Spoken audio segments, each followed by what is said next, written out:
Bon, nous avons commencé une série les dimanches derniers qui s'appelle La Bonne Nouvelle, une série centrée sur l'Évangile. Donc l'Évangile, il veut dire la bonne nouvelle, et on peut dire que c'est en singulier car c'est les règlements de notre problème à la source. Mais on peut considérer aussi les bonnes nouvelles que l'Évangile il apporte par conséquence. Et aujourd'hui, nous sommes devant une de ces bonnes nouvelles. C'est cette bonne nouvelle qui peut nous libérer de l'anxiété. Quand on parle des effets de l'Évangile, c'est très intéressant de ne pas confondre. Plusieurs aujourd'hui vont confondre l'Évangile avec ses effets. Et ça, c'est très dangereux. Par exemple, nous sommes devant un ordre, un commandement. Ne soyez pas inquiètes ou ne soyez pas anxieux. C'est un impératif, ça vient de la parole de Jésus lui-même, de la bouche de Jésus. C'est un commandement. Mais c'est quelque part très injuste de demander quelqu'un de n'être pas anxieux s'il n'est pas un enfant de Dieu, s'il n'est pas un croyant. Au contraire, il n'y a pas comment vivre une vie sans anxiété si la personne n'est pas réconciliée avec les dieux de la Bible, les dieux de la parole. Par là, je voulais dire, on pourrait considérer plusieurs choses que l'Évangile peut ajouter à nos vies. L'Évangile, il peut apporter des guérisons, l'Évangile, il peut apporter des améliorations des circonstances, des portes ouvertes pour l'emploi, etc., etc. Mais quand nous restons pieds dans les choses que l'Évangile peut ajouter à notre vie, nous ne sommes pas en train de considérer l'Évangile lui-même. Et au centre, ce texte-là, c'est une épreuve, car Jésus, maintenant, il est en train de parler à son Église. Il est en train de parler à ses disciples. Cet épisode se passe dans les sermons sur la montagne. C'est quand Jésus prend ses disciples et les met très proches de lui-même et commence à les parler directement. Quand on lise les relats de Luc par rapport à cet événement, il va encore mettre l'emphase sur le fait que quelqu'un parmi la multitude vient demander à Jésus que son frère partage ses biens avec lui. Il dit qu'il m'a constitué des juges entre vous. Et là, Jésus commence à enseigner ces passages-là dans un contexte où il se dirige vers ses disciples, comme en disant, voici comment ils réagissent par rapport à la recherche de l'argent, de satisfaire leurs besoins aujourd'hui et maintenant, mais avec vous c'est différent. Et c'est par là qu'il commence à enseigner ces passages sur les inquiétudes. Il est en train de se diriger à l'Église. Il y a des choses que Dieu ne peut pas parler au monde. Il y a des choses que Dieu ne peut pas parler en général aux personnes qui sont perdues. Il y a des attentes que Dieu a à son Église. Par rapport à son Église, il y a des justes attentes. Et dans ces cas-là, c'est que les chrétiens, ils ne peuvent pas vivre dans l'anxiété. Ce n'est pas en harmonie avec ceux qui ont connu vraiment l'Éternel. Et surtout ceux qui ont connu l'Éternel au travers la réconciliation apportée par Jésus-Christ. Ça ne va pas une vie d'anxiété avec la profession des fois de ceux qui disent connaître les dieux qui a envoyé son Fils unique pour mourir à notre place. Donc, c'est très dangereux quand on essaye de confondre l'Évangile avec les conséquences de l'Évangile. Il faut faire attention car plusieurs églises aujourd'hui sont en train d'offrir des conséquences de l'Évangile sans que les personnes aient se réconcilier avant avec Dieu. C'est impossible de profiter des conséquences de l'Évangile sans avoir profité d'abord de l'essence de l'Évangile. Et c'est pour ça que Dieu est en train de se diriger à la bonne nouvelle. Mais quelle est donc, à son Église, mais quelle est donc l'utilité de ces textes-là pour un non-croyant? S'il y a un non-croyant qui nous écoute, qui regarde cette prédication ou qui est entre nous maintenant, quelle sera l'utilité de ces textes? C'est très intéressant car il y a une manière de Jésus de défendre les faits qu'on ne peut pas vivre dans l'anxiété. Il est en train de dire des choses à son Église et on sait qu'il l'appelle qu'il fait à son Église, c'est un appel qui doit être offert à tout le monde. Et c'est en regardant les arguments chrétiens pour le fait qu'on ne peut pas vivre dans l'anxiété, qu'un homme chrétien peut être intéressé pour la bonne nouvelle. Il peut s'approcher de nous. Donc, a priori, c'est un texte dirigé, un commandement dirigé aux chrétiens, mais qui, par conséquence, va aussi montrer l'excellence d'une vie vécue sans anxiété. Et ça doit attirer les employés. On va voir ça avec plus de clarté au fur et à mesure. Voilà ce que les textes sont en train de traiter. Les problèmes de l'anxiété, c'est un problème très actuel. Et c'est un problème spécifiquement caractéristique de l'hémisphère nord, des pays développés. C'est très intéressant ce que Ralph Winter il dit. Il parle que ce que le Nouveau Testament nous encourage, c'est un style de vie en temps de guerre et pas dans un temps de paix. Et il est en train de montrer comment l'Église elle est très accommodée dans notre génération. Et il parle des maladies qu'on a inventées à cause des circonstances très bonnes qu'on a trouvées dans les pays développés. Il va dire l'Amérique ou l'hémisphère nord en général, aujourd'hui, est une société où chacun, très individualiste, se sauve à soi-même si cette société est possible d'exister. Mais est-ce que ça marche vraiment? Les sociétés sous-développées souffrent d'un ensemble de maladies. La tuberculose, la malnutrition, la pneumonie, les parasites, la typhoïde, les choléra, les typhus, etc. Mais l'AISE de l'Amérique du Nord ou de l'Europe a pratiquement inventé un ensemble de nouvelles maladies. L'artériosclérose, l'obésité, les maladies cardiaques, les accidents vasculaires cérébraux, les cancers de poumon, les maladies vénériennes, la cirrhose du foie, la toxicomanie, l'alcoolisme, les divorces, l'avortement des enfants, l'anxiété, la syndrome de panique, la dépression, les suicides et l'assassinat. Faites votre choix. Voilà qu'à cause de nos conditions très bonnes, nous avons inventé des nouvelles sortes de maladies qui n'étaient pas caractéristiques des besoins basiques qu'on avait avant. Et les machines qui devraient être là pour supporter la main-d'œuvre, elle est devenue des devices, des instruments comme les iPhones, etc., qui sont en train de nous poser une nouvelle dépendance et de nouvelles maladies. Donc, je ne sais pas de quelle manière l'anxiété s'affiche dans vos vies, mais le fait c'est que l'anxiété, elle marque notre génération. Il y a un nombre absurde de dépressions et la majorité des cas de suicides sont dans les pays très riches. C'est quelque chose qui devrait nous étonner. Des fois, ces préoccupations, elles ont une cause légitime. Donc, on doit prendre soin de nos enfants, on n'a pas payé encore un compte nécessaire à la fin du mois, et des fois, elles sont générées par des causes légitimes. Et les symptômes, ils sont divers. Ça peut être l'insomnie, la syndrome de panique, la dépression, les addictions, les manies. Donc, il y a des personnes qui ont des manies partout, qui sont en train de répéter des choses. Il y a la manque des contentements. On est toujours à la recherche des nouveautés, des voyager, d'échanger, des boulots, d'échanger. On n'est jamais content avec ce qu'on a. Il y a la fuite de rester tout seul. On ne veut pas rester tout seul avec nos pensées, on ne veut pas rester tout seul pour réfléchir dans la vie. Il faut être actif tout le temps. L'addiction au divertissement.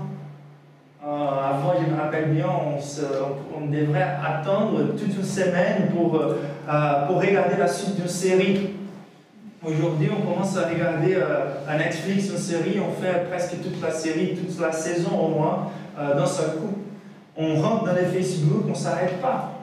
Et des fois, on dit qu'on a plus de temps pour les dévotionnels, on n'a plus de temps pour s'approcher de Dieu, pour servir, et voilà que nous sommes en train de gaspiller notre temps avec toutes ces choses-là. Mais ce sont des évidences que nous sommes dans une vie d'anxiété. Et l'anxiété peut s'afficher par ces choses-là, la manque de maîtrise de soi, la colère, le désespoir ou la paralysie. Certaines personnes vont réagir avec la colère quand il y a beaucoup de préoccupations dans leur cœur, Et certaines personnes sont timides, très paralysées et lâches dans leur manière de vivre. Donc c'est très présent, c'est partout. Et ces textes-là, il est en train de dire que s'il y a une portion de l'humanité qui a les ressources pour ne pas vivre dans l'anxiété, cette portion de l'humanité, ce sont les chrétiens. Et c'est pour ça que Jésus il est en train de dire, avec un commandement, ne vous inquiétez pas de ce que vous mangerez et boirez pour vivre, ni de ce dont vous habillerez votre corps.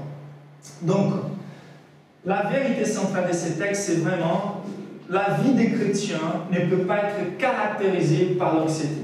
C'est comme ça, c'est clair comme ça, c'est un commandement, c'est ça que Dieu attendait de nous.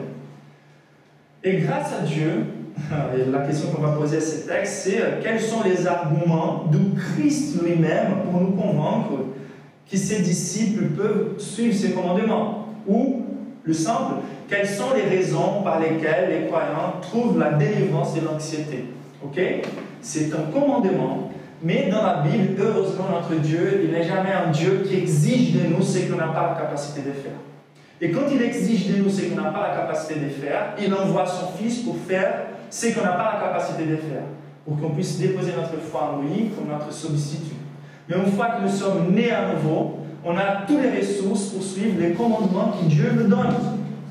Et c'est très intéressant. Jésus, il connaît la psyché humaine, il connaît bien comment nous marchons. Et il sait bien quelles seront les raisons qu'on pourrait présenter à Dieu pour justifier une vie marquée par l'anxiété. Si tu connaissais les comptes que j'ai à payer, si tu connaissais comment c'est dur de rester tellement de mois sans trouver un boulot, si je regarde autour de moi et je vois que les circonstances de mes frères et sœurs sont beaucoup mieux, c'est pour ça qu'ils arrivent à vivre cette vie-là. Donc on peut toujours pointer à Dieu des évidences par lesquelles voilà que nous sommes dans l'anxiété. Et toujours on essaye de nous victimiser devant l'Éternel. Et heureusement notre Dieu, il est Dieu, il est le roi des rois, il pourrait juste ordonner, il pourrait juste demander. Mais ce Dieu-là, il est très intéressé à donner les arguments et les raisons de notre espoir. Et ce texte-là, il est incroyable. Il donne beaucoup de motivations, beaucoup d'arguments, beaucoup de raisons pour lesquelles on va trouver des forces pour nous délivrer de l'anxiété. Et la première vérité, c'est que nous pouvons nous délivrer de l'anxiété car il ne nous manque pas d'évidence du fait que Dieu prend déjà soin de nous. On va comprendre ça, mais je voulais vous inviter à lire à nouveau les versets 25. C'est pourquoi je vous dis, ne vous inquiétez pas de ce que vous mangerez et boirez pour vivre, ni de ce dont vous habillerez votre corps. La vie, attention, la vie n'est-elle pas plus que la nourriture et les corps plus que les vêtements? Voici une question qui nous met à réfléchir. La vie n'est-elle pas plus que la nourriture et les corps plus que les vêtements? Et c'est très intéressant, il faut préciser cela. D'habitude, Jésus est en train de nous mettre dans des circonstances extrêmes, surtout les apôtres. Quand on vient à la Bible du Nouveau Testament, c'était la persécution. C'était dans ces contextes-là, quand on revient à Luc, on va voir qui dit encouragez-vous, n'ayez pas peur, ne soyez pas dans l'inquiétude, l'anxiété, car à Dieu, il a plu de vous donner son royaume. Il va dire même dans ce même contexte, tous les cheveux de votre tête sont comptés. Il est en train de dire aux disciples tous ces encouragements pour traverser la vie qu'ils doivent traverser. Mais c'est dans ce même contexte que Jésus est en train de dire, je suis le maître, ils m'ont persécuté. Et c'est sûr qu'ils vont vous persécuter aussi. Je vous envoie comme des brebis au milieu des loups. Les contextes où Jésus il est en train de donner des arguments pour n'être pas anxieux, c'est complètement différent du contexte où nous nous trouvons, surtout dans les pays développés. Ils étaient en train de peut-être subir à la dépression ou à l'anxiété ou la peur, car ils étaient en train d'être envoyés dans une mission où ils serions persécutés. Ils furent persécutés. Donc, c'est différent, même des circonstances, peut-être des pays non développés, comme on vient de voir, toutes les maladies qu'ils ont traversées. Jésus est en train d'envoyer ses disciples pour traverser des situations extrêmes. Et voici que leur anxiété n'était pas causée par les superflus. On revient à nouveau, ne vous inquiétez pas de ne pas avoir un iPhone, ne vous inquiétez pas de ne pas avoir les meilleurs vêtements que vous pourriez avoir. Non, les disciples étaient dans les risques de ne pas avoir à manger et de ne pas avoir à boire et de ne pas avoir à s'habiller. Donc, si même pour des circonstances si extrêmes, Jésus est en train de donner un commandement qu'il a la capacité de garantir que l'obéissance est possible, beaucoup plus pour nous qui habitons et vivons dans des circonstances beaucoup plus aisées. Donc, si les apôtres et les disciples pourraient se libérer de l'anxiété dans ces circonstances extrêmes, beaucoup plus nous, les Parisiens. Et quel est le premier argument? C'est vraiment celui-là. La vie n'est-elle plus que la nourriture? Qu'est-ce que Jésus veut dire par là? Ce que Jésus veut dire par là, c'est qu'il y a des problèmes qui sont déjà réglés. Quand nous posons la question, qu'est-ce que je vais manger ou qu'est-ce que je vais boire? Qu'est-ce que je vais m'habiller? Il y a des miracles qui sont en train de se passer déjà, qui nous permettent même de poser cette question. Pourquoi on n'a pas fait un AVC maintenant avant de venir au culte? Pourquoi notre cœur, il est encore des battre encore? Il y a des milliers de miracles qui se passent dans les maintiens de notre vie et nous sommes encore soucieux, qu'est-ce qu'on va manger? Les circonstances de l'univers sont soutenues par la parole puissante de Dieu. Les soleils, des milliers d'explosions atomiques qui sont maintenues là où elles sont. La proximité de la Terre du Soleil parfaite. Les météores qui croisent notre orbite qui pourraient venir complètement détruire la Terre. Et les petits, on pourrait dire, les cosmos minimums qui se passent dans toutes les réactions de nos corps, tous les temps. Dieu, il est déjà en train de prendre soin de nous. Et les évidences sont partout. Un ami à moi, il dit qu'il avait peur d'avion. Mais comme il était un prêcheur, il devrait toujours voyager. Et toujours, c'était la même chose. C'était la panique quand il rentrait dans l'avion. Et une fois, il est dit à soi-même, ce n'est pas la seule décollage qui est en train de se passer à ce moment. Il y a milliers de décollages qui se passent dans mon corps. Et je ne suis pas même conscient. Et Dieu, il est déjà en train de prendre soin de moi. La vie, elle est plus importante que la nourriture. Beaucoup plus complexe. Et nous sommes plus souciés avec ce qu'on va manger, qui est de prendre conscience que la vie, elle est là.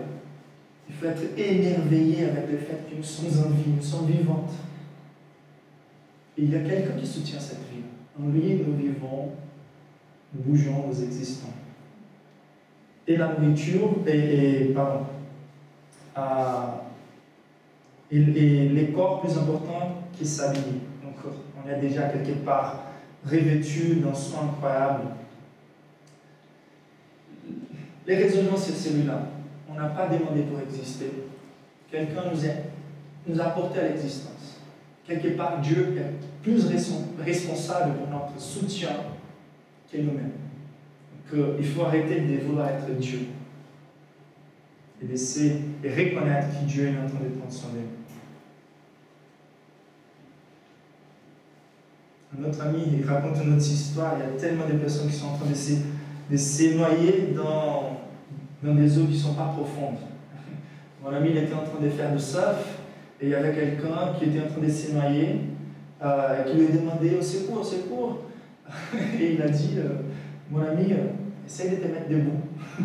Et le monsieur, il se met debout et il est sauvé. Et des fois, c'est un peu comme ça que nous vivons.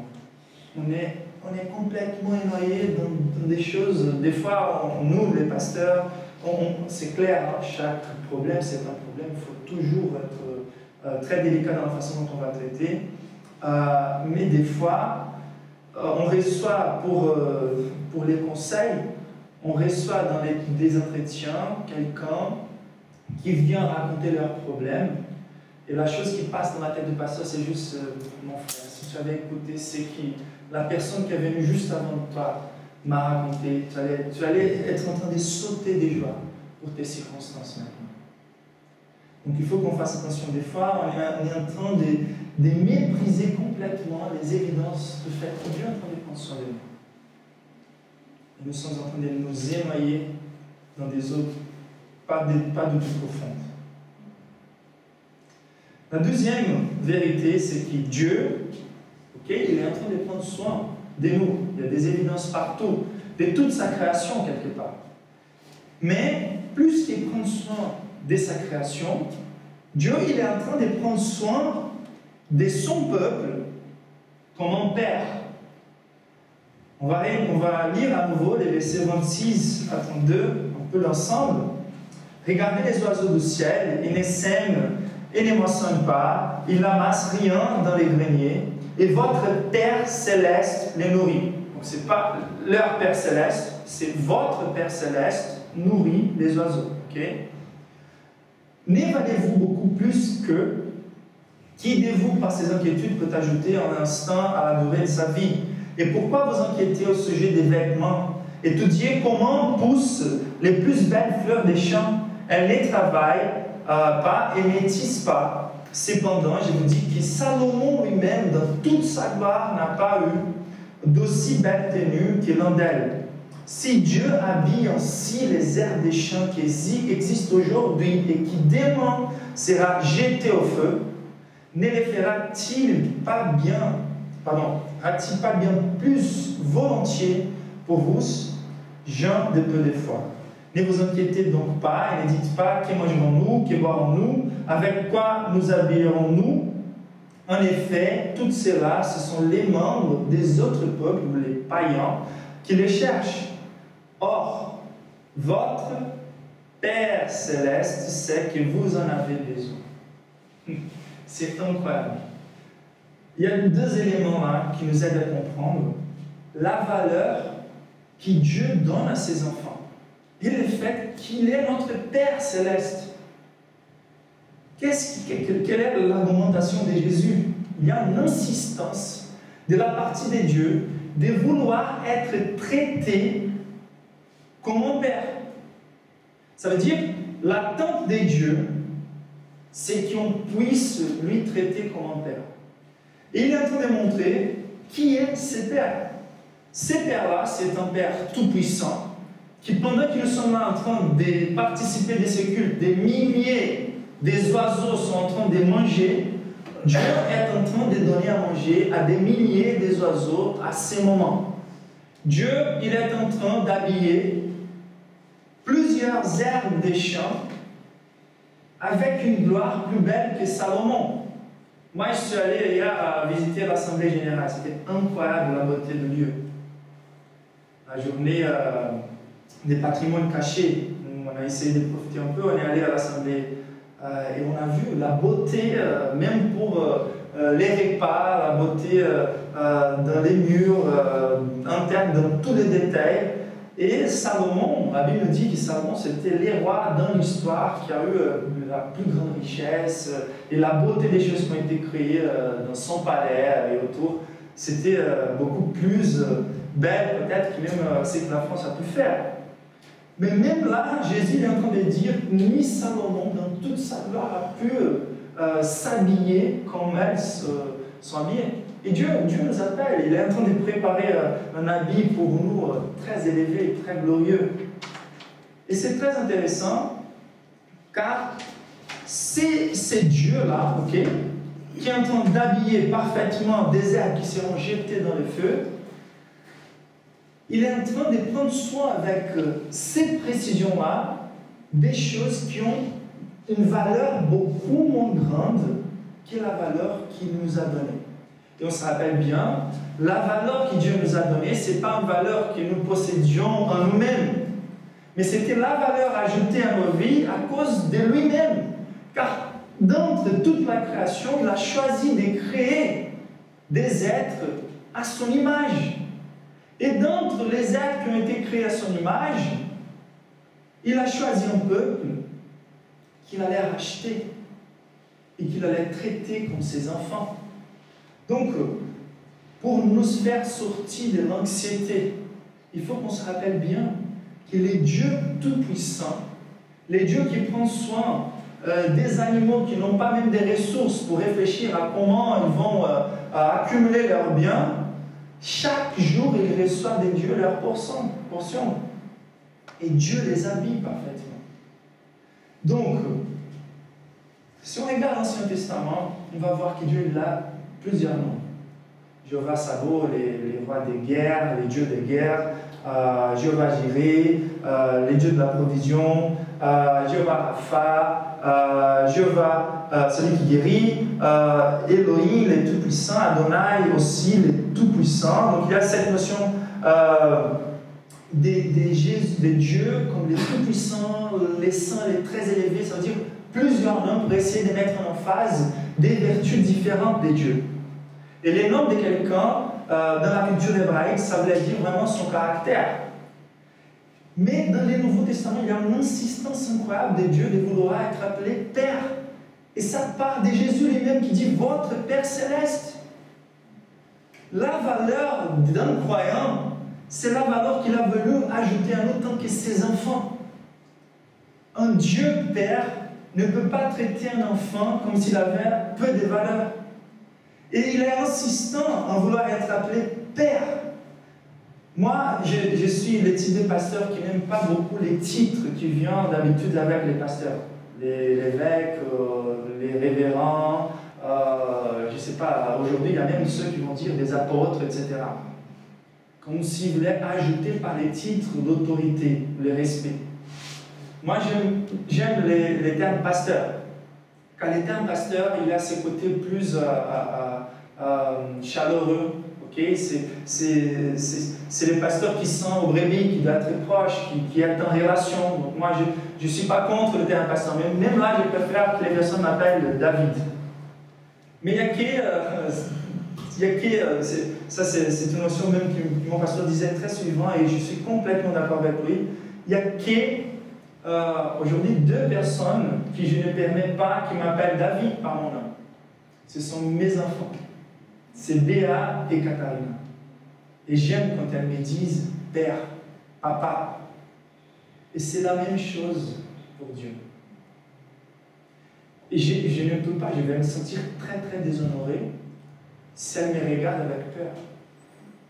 Si elle me regarde comme si je n'avais pas soin pour leur vie.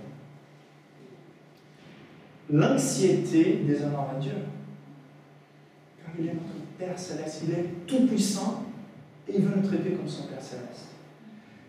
Et donc il y a l'insistance qu'on lui appelle Père, mais il y a l'insistance de nous traiter comme enfants.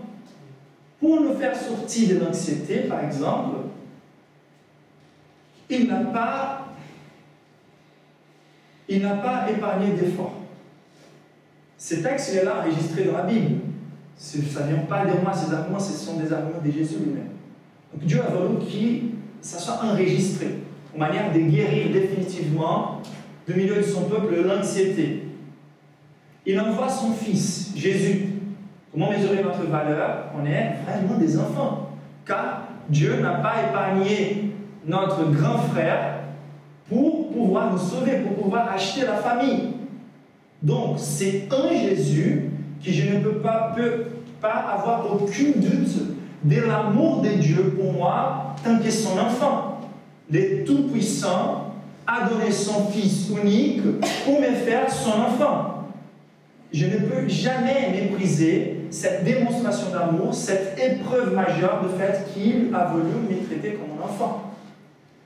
Et plus que ça, dans l'envoi de son Fils, Jésus, dans les temps, dans l'espace, il est en train de se tourner vers ses disciples, vers l'Église, vers nous. Imaginez ça.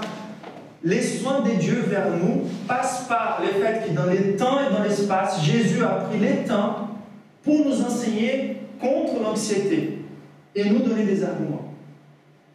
Imaginez-vous, Jésus, il est juste quelques mois avant d'être attrapé sous un croix. Ça, il est en train de marcher vers la croix pour souffrir à notre place. Il est en train de marcher vers la croix pour être mort à notre lieu. Et il voit les disciples qui sont plus soucieux avec ce qu'ils vont manger. Essayons de nous mettre à la place de Jésus. Essayons de comprendre comment ça devrait étonner Jésus. Le fait que lui-même, c'était l'affichage la plus évidente de l'amour de Dieu. Et les disciples, devant Jésus lui-même, sont en train d'être anxieux, d'être inquiets. Est-ce que vous comprenez ça? Pour moi, ça c'est très étonnant. Jésus, lui-même, qui va marcher vers une croix, qui doit prendre le temps pour traiter l'anxiété d'un groupe de personnes qui méprisent cette démonstration d'amour pour être inquiètes avec des choses très petites. Voilà que la croix est devant nous et nous sommes souciés avec des choses très très petites comparées à ce que la croix nous apporte, à ce que la croix représente comme démonstration de l'amour de Dieu. Donc, Dieu prend soin de nous tant que Père.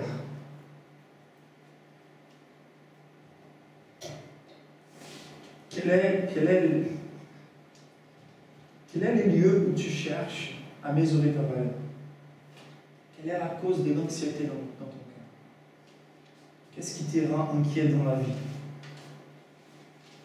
Il a plu à Dieu de nous donner son règne. C'est garanti. C'est à nous déjà. Et c'est temporaire. Les souffrances qu'on va vivre ici. Il y a une technique très intéressante que mon pasteur au Brésil il disait toujours. Une des manières les plus efficaces de se libérer des anxiétés, c'est les jours où la préoccupation frappe notre porte, qu'on la mesure par la croix et qu'on puisse répondre avec un bon « quoi ». Et dit « Quoi, moi, fils de Dieu de l'univers, le Dieu Tout-Puissant qui à ce moment est en train de soutenir tous les atomes, toutes les molécules avec la puissance de sa parole et qui est en train de gouverner toutes ces petites particules en faveur de son peuple, moi, devenir anxieux, moi, devenir inquiet, ça ne va pas avec la connaissance de la paternité de Dieu, du Dieu de la Bible. Donc répondez avec un quoi. Ça ne va pas avec notre identité. Rappelons-nous de la manière dont notre Père nous traite. Donc la troisième, ça c'est un peu plus objectif et vite, c'est juste les inquiétudes n'ont la capacité de rien ajouter. C'est pour ça qu'on doit les délivrer. Ça veut dire, verset 27 nous dit, qui de vous, par ses inquiétudes, peut ajouter un instant à la durée de sa vie? Quelle est, dans une génération très pragmatique, quelle est l'utilité de l'anxiété? Mesurez-la vous-même dans vos expériences personnelles. Quel est le bien que l'anxiété peut apporter? Aucun bien. L'anxiété, dans les meilleures circonstances, n'ajoute rien. Okay? Vous êtes dans la panique, vous êtes dans le désespoir, vous êtes très préoccupé. Et qu'est-ce que ces sentiments-là, qu'est-ce que cet état de votre âme est en train d'apporter pour régler cette problématique? Aucune chose.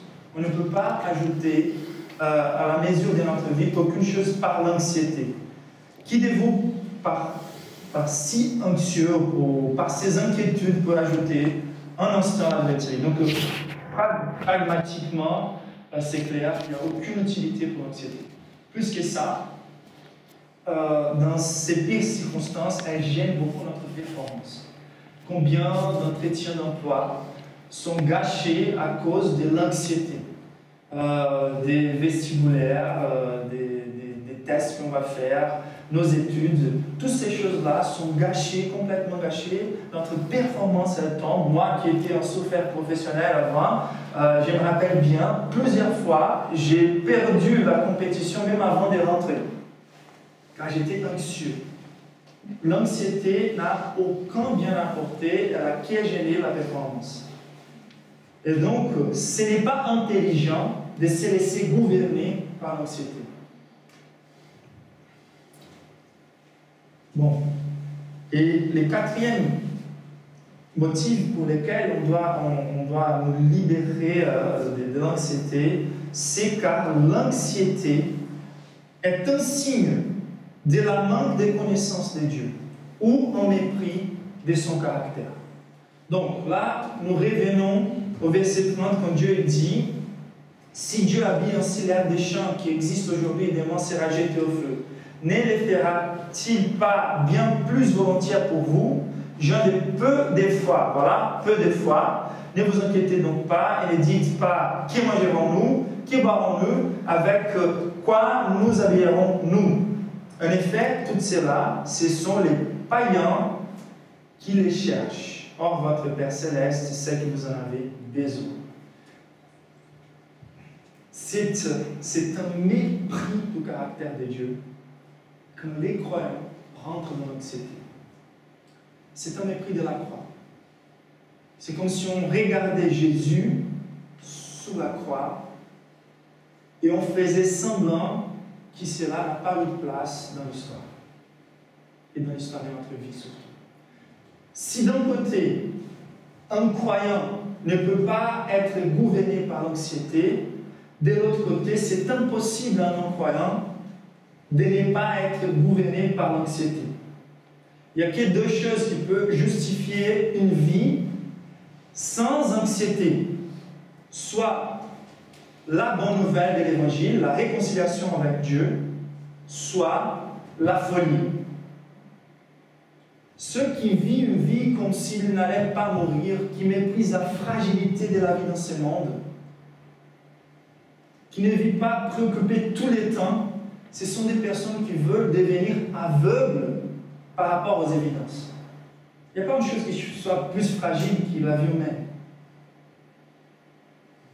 C'est d'une fragilité incroyable. Combien de nouvelles nous écoutons des personnes qui étaient avec plein de santé et qui sont mortes à cause d'un AVC par exemple. Les cancers qui arrivent par surprise. Les phénomènes naturels que nous ne gouvernons pas. Là, le syndrome de panique, c'est clair, elle devait être là dans la vie de toutes les personnes. C'est la folie de vivre cette vie comme si on n'était pas fragile. C'est de la folie. C'est à base des drogues. C'est à base soit des drogues chimiques, soit des drogues de notre génération. Divertissement tous les temps et oublier le fait que nous allons mourir. Mais pour les croyants, c'est le contraire. Il a vaincu la mort. Il a garanti les royaumes. Tout est à nous déjà. Et plus que ça, il est aujourd'hui actif dans l'histoire en train de prendre soin de nous. De la même manière dont les animaux sont en train d'être soignés par Dieu, beaucoup plus il est en train de nous soigner. Voilà les côtés moraux de ces commandements. Tous les commandements, il y a un côté ordre, mais il y a aussi un côté moral. Vous comprenez combien méchant, combien mauvais c'est de vivre une vie d'anxiété devant Dieu.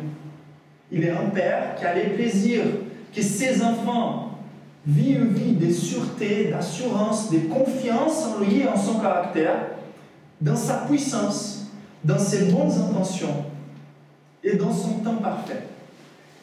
Comme nous vivons dans l'anxiété, on est en train de dire soit Dieu n'est pas si puissant, soit Dieu n'est même pas si tant, ses intentions ne sont pas bonnes pour moi, soit il n'est pas sage. Et c'est un mépris même de la croix de Christ qui c'est le lieu où Dieu a affiché sa plus grande puissance pour nous sauver, pour nous soigner. Donc, nous ne pouvons pas rester là dans l'anxiété. Est-ce que ce n'est pas cet argument-là, l'argument de Paul, quand il dit en Romains 8, 32, lui qui n'a pas épargné son propre fils, mais l'a donné pour nous tous, comment ne nous accordera-t-il pas aussi tout avec lui? Voilà la compréhension de l'apôtre Paul. On regarde la croix et c'est impossible de continuer dans l'anxiété. Et la dernière raison que Jésus nous présente, c'est que la foi chrétienne est caractérisée par une ferme assurance dans la puissance et dans les bonnes intentions de Dieu.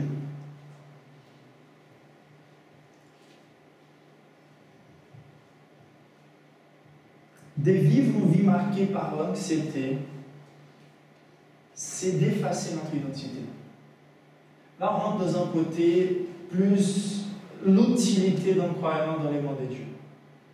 Donc déjà, on va vivre une vie très nuisible, très triste si on est gouverné par l'anxiété. On va être en train de commettre un péché contre Dieu. On va nourrir notre performance pour la vie pratique de tous les jours. Et plus que ça, dans les mains de Dieu, le sel a perdu son saveur. Il est complètement inutile. Un chrétien marqué par la détresse, marqué par les désespoirs, marqué par l'anxiété, il n'est pas en train d'avoir tous les potentiels qu'il devrait être. Quelle devrait être l'occupation des croyants? Recherchez d'abord le royaume et la justice de Dieu, et tout cela vous sera donné en plus. Pourquoi plusieurs croyants ne sont pas en train de trouver quelque chose qu'ils voulaient avoir dans leur vie? C'est car ils sont en train de se porter comme des non-croyants. Ils sont à la recherche des choses que Dieu peut ajouter, au lieu d'être à la recherche de la promotion du royaume de Dieu. Comment les non-croyants vont être attirés par la foi ou les témoins des croyants? Quand nous méprisons pas les caractères de Dieu et ses soins sur nos vies, mais quand nous méprisons les circonstances. Et voilà que nous sommes en train de vouloir changer les circonstances par nos efforts, et avec tous les gaspillages de nos efforts là-dedans, nous ne sommes pas en train d'être efficaces dans l'appel que Dieu nous a donné pour promouvoir son royaume. Qu'est-ce qui glorifie plus à Dieu? Quand les chrétiens sont dans l'abondance, ou quand les chrétiens sont en train de traverser les mêmes situations difficiles que les non-croyants, mais au lieu d'être dans la détresse et dans le désespoir, être toujours confiant avec l'assurance que notre Père Céleste a tout le temps qu'il a voulu avoir pour changer les circonstances dans son temps parfait et dans sa sagesse. L'anxiété est la source d'un sabotage de notre identité et de notre utilité dans l'amour de Dieu. Dieu nous a conçus pour lui adorer, pour lui louer tous les temps, pour témoigner, pour promouvoir son royaume. Et l'anxiété est en train de prendre les temps qu'on devrait dédier à toutes ces choses-là. Au lieu de prendre les temps avec la Bible, la prière, de savoir comment on peut servir à Dieu dans notre communauté, de faire l'évangélisation, des fois nous nous sentons plus faibles que les non-croyants.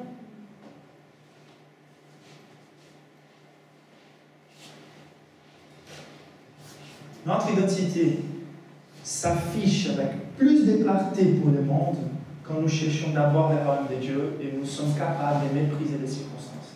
C'est ça l'appel de Jésus à ses disciples. C'est pour ça qu'il est en train de donner ses arguments.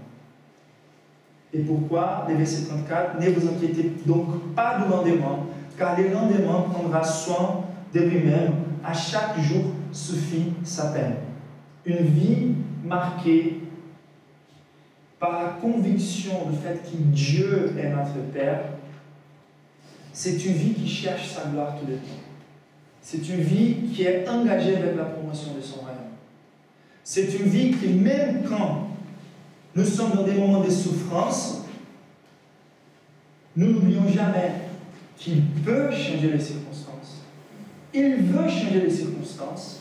Et même s'il ne change pas les circonstances aujourd'hui et maintenant, il est capable de nous donner beaucoup plus que ce monde peut nous donner une fois qu'on dépasse cette vie, on rentre dans la gloire.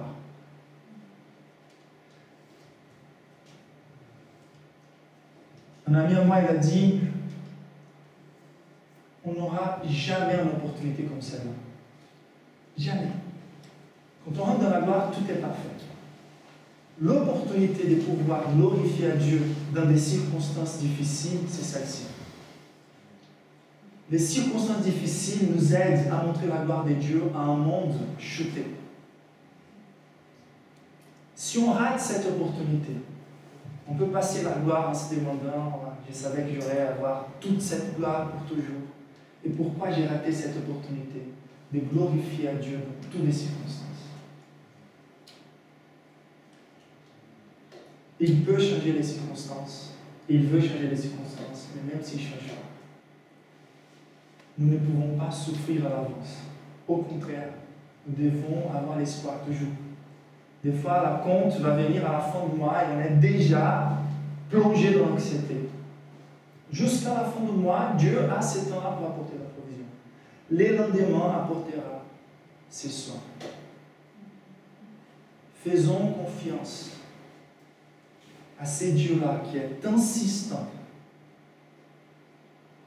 à nous traiter comme un Père, qui n'a pas mesuré les efforts pour afficher son amour pour nous, qui a mis toute la puissance de l'univers à la disposition de son peuple, qui a un temps parfait pour changer les circonstances et un but parfait dans chaque chose qui se passe dans nos vies. Ne méprisons jamais les opportunités d'aujourd'hui pour glorifier son nom, pour montrer sa suffisance.